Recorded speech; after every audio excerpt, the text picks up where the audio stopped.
Hi there, welcome to Nepi Invest. The company I'll be focusing on in this video, LiveTiles, has been on one of my watch lists for about 4 years.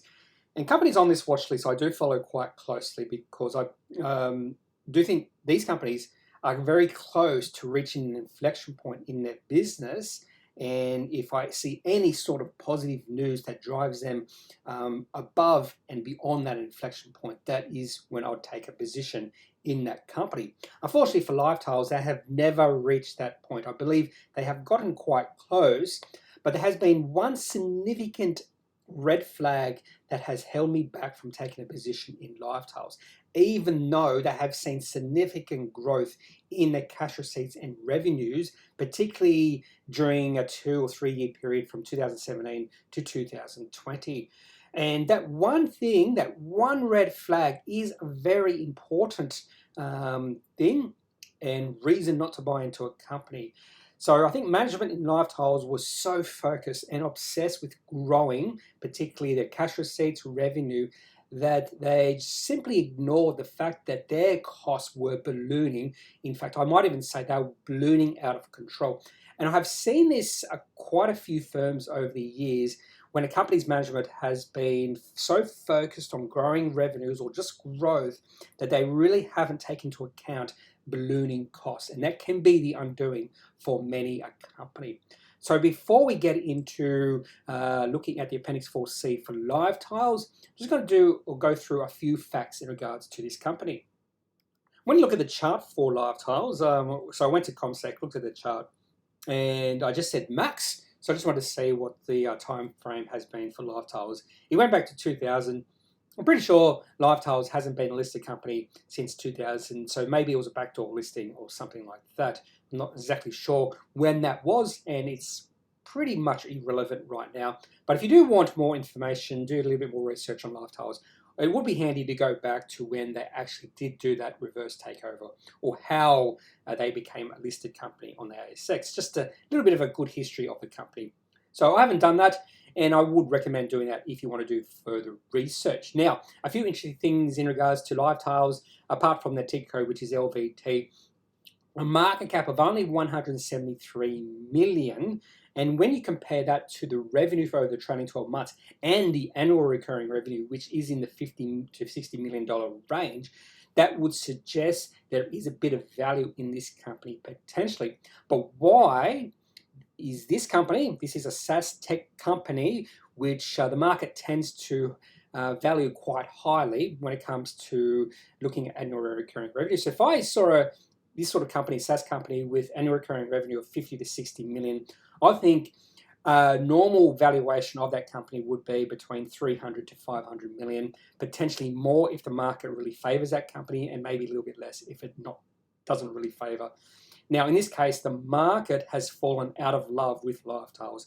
A lot of negative vibes, a lot of negative sentiment. I went to Hot Copper just to see what the shareholders were thinking after they released this Appendix 4C, and the amount of negativity there was quite real, quite substantial. So that's something to take into mind here, that one of the reasons why the share price has been retreating, pushing back, the valuation of the company has decreased, is the lack of positive sentiment. And what you want to do if you like this company is wait for the sentiment to shift. And the best way management can shift that sentiment is to become operational cash flow positive and profitable. So over the last 12 months, revenue of 40.1 million. You can see here's a problem. Operational cash flow negative 11.3 million. There's another problem here I'll point to in the next slide when we look at the cash receipts history. So that means the price to sales ratio, both based off the revenue, is only 4.3. But when you calculate based off the annual recurring revenue, which is in the 50 million, we're getting a price to sales ratio of 3. And that is quite low for this type of company. So if you want further information on LiveTiles, they released their Appendix 4C on the 29th of April. So on to the Appendix 4C and the most important part of the quarterly report, which is the cash flows from operating activities. It's not the be-all and end-all of the Appendix 4C. You do have to look at all the other numbers in regards to cash flows from financing activities, cash flows from investing activities, that sort of thing. But I always head straight to the first section, which is the cash flows from operating activities. I want to see if they have been growing cash. So the receipts from customers in isolation tells me nothing. I want to see the growth rate or the trend in receipts. And we'll look at that trend in the next slide. But more importantly, particularly for LiveTiles, is to see what they're doing with the operational cash flow. And they were negative by $2.3 million for the quarter, which in comparison to previous quarters is actually not that high. If you look at the year to date, the 6 months, so the previous 6 months, they actually burned through $16 million of cash, but there were some reasons behind that, non-recurring legal fees, and there was something else as well, non-recurring staff costs, that led to a significant cash drain out of the company. So a good thing with LiveTiles is they aren't burning through as much cash as they have been over the past, but they're still seeing their cash levels come down a little bit from $19.2 million to an end cash at the end of the quarter of $16.8 million. But still, cash control or cost control is very important moving forward for LiveTiles, because I think with the sentiment of the market towards this company right now being at an all-time low, they really need to hit that inflection point. Very important. I think the management understand that. It's okay trying to increase revenue, but you also have to control costs. When we look at the cash receipts history for LiveTiles, I love this graph here because it tells you or shows you a lot of things about the company. And one of the reasons I decided to take a bit of an interest and put them onto my watch list was a significant growth phase in their receipts between 2018 and 2020. In fact, we saw the cash receipts growing at 36% per quarter during their greatest growth phase, and that was between January 2018 and January 2020. But we've seen growth of their receipts really level off over the past few years. In fact, over the past 8 quarters or 2 years, it's only been growing 11.2%, and over the past years, that has come back to 2.9%. So that is a bit of a concern. The other concern is we have actually seen in the most previous quarter receipts come down from the previous quarter, and that's the first time that has happened since 2018, where we saw receipts go from 3.4 to 2.4 million. So the question I have, and question some shareholders should have, is this decrease in cash receipts a one-off? And if it is, that would be a serious concern. So all eyes on LiveTiles Appendix 4C when they release that in July, because if it levels off from here or even goes further down, we could see the share price under further attack. But on the flip side, if they can grow receipts moving forward and maintain their cost control, this could be an interesting point, or potentially even an inflection point in the company, because if they maintain that cost control, don't increase those costs, and get an increase in cash receipts, they could be heading towards operational cash flow positive. So all my eyes for the future with LiveTiles would be on the next few quarters to see if they can get to that point. And if the share price falls even further from where it is now, this company would be getting even more interesting as it is. And actually, it would be even good value for this type of company. Next, we'll focus on a couple of charts for LiveTiles. First chart we'll look at is the 3-year weekly chart, and then we'll look at the 1-year daily chart in the next slide.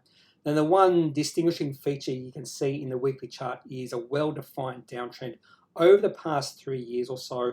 Actually, it's been 2 years and 9 months since the high in the share price in July 2018 at about 73 cents or so.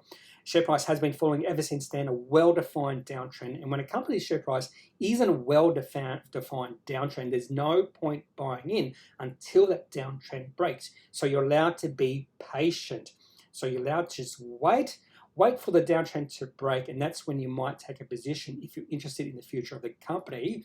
And the best way for a downtrend to break is on positive financial news. So that's what I'll be waiting for, and more than likely, unless they give us a trading update which would be positive in the next few months, I think the July Appendix 4C that they'll release in about 3 months could be the catalyst, and if it's not, you'd have to wait for the next Appendix 4C, which would be in October. So a lot of time to be patient, a lot of time just to see how low the share price can go, because it can go lower. Wouldn't be surprised to see this head towards 10 cents simply because of the negative sentiment in regards to this company among its shareholders and other investors at this point in time.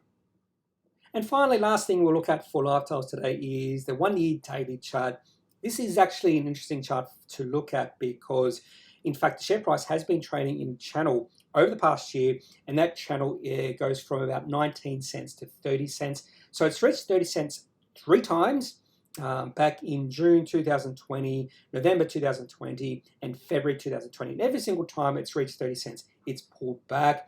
And the share price low during this period is around 19 to 20 cents. It's reached 19 to 20 cents 3 times as well. Back in September, October, again around in the end of January, February, and then again towards the end of March. And right now, as we speak, the share price is at 18.5 cents, which is right at that support level. And if the share price pulls back any further from here, that would be quite bearish. I've kept the downtrend on the weekly chart in this chart just to show you that sometimes the share price can pull through a trend line, and that does not mean the trend has been broken, because you can see on the next trading day the share price pulled back quite significantly and then actually pulled back in subsequent trading days as well. So that downtrend was not broken on that day, even though the share price did pull through it on the daily chart. So that trend was, we were looking at the weekly chart. So at this point in time, it's very interesting that share price is at the bottom of this trading channel. And it's very important to see what happens with the share price over the next, say, week or so. If it goes lower from here, that would be very bearish. If it starts to move higher, that could be a very interesting short-term play in LiveTiles. And that is all for this quick take Appendix 4C for LiveTiles. Hope you've enjoyed it. If you do have any questions or comments, make sure you leave it in the comment section of this video, and I'll answer anything you have to say as soon as possible. I'd love to hear from LiveTiles shareholders or current shareholders. What is your sentiment around this company right now? Are you still bullish? Are you bearish? What do you think about the future of this company, particularly in regards to their slowing growth rates in their cash receipts? Now, I am not a financial planner or financial advisor, so make sure if you do need financial advice, seek out someone who is qualified and can speak to your own financial needs. That's all for this video. Have a good day. See you later. Bye.